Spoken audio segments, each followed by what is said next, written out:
Inflation data in focus this week. We'll get the July producer price index tomorrow, followed by consumer prices on Wednesday and retail sales on Thursday.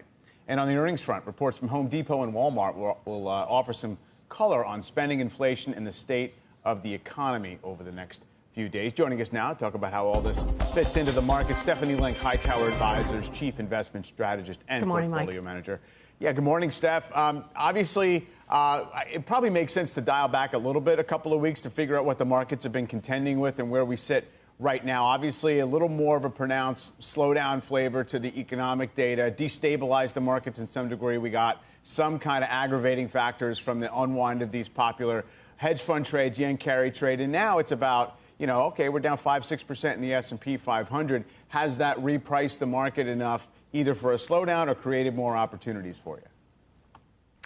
Well, I think we're not done with the volatility, Mike. We know that seasonally August and September are tough months for out of the year. The good news is that we're kind of still in the thick of earnings, and we're getting real-time information from companies. And at the end of the day, there is a lot of noise out there with regards to the economy, with regards to the Fed, with regards to elections, and a lot of other things happening, the yen carry trade unwind. But earnings matter the most. And at the end of the day, that's what I'm paying attention to. And so all of last week, I was actually buying last week because I heard from companies like Eaton, like Lam Research, like Amazon, like Bank of America. They all had really pretty good things to say, and earnings are actually getting revised higher. So I think you want to use some of the volatility to be adding to positions. And so kind of that's what I've been doing.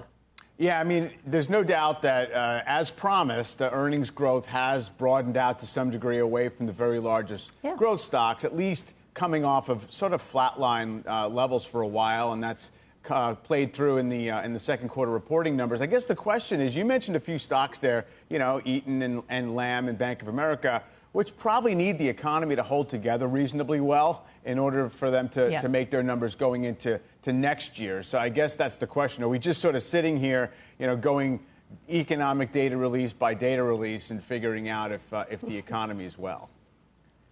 Yeah, no, I know. We are going by release, and that's kind of a challenge on an everyday basis. But for the long term, I mean, I think we're running at about 2.5% in GDP. I know the Atlanta Fed tracker is at 2.9. That's probably too high.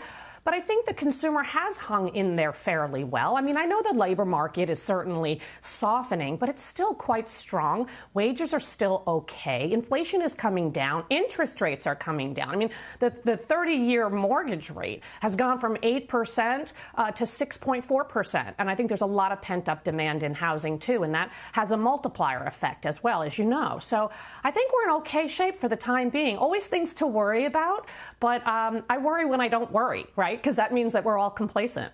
Sure. And certainly the market hasn't been complacent about consumer trends. If you just look at, consumer cyclical stocks, they've suffered for a while. Is that an area that, you're focusing on more? I mean, we obviously are going to get, as we said, Home Depot and Walmart this week.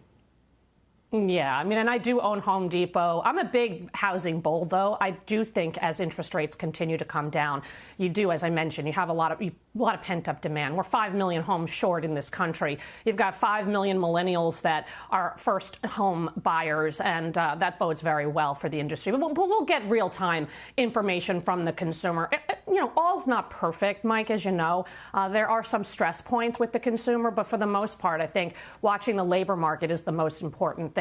I don't own Chipotle, but that stock is down 20%, and it's certainly on my radar screen, especially since they have 40 million rewards members and a very sticky customer base. And so I'm looking for opportunities within consumer.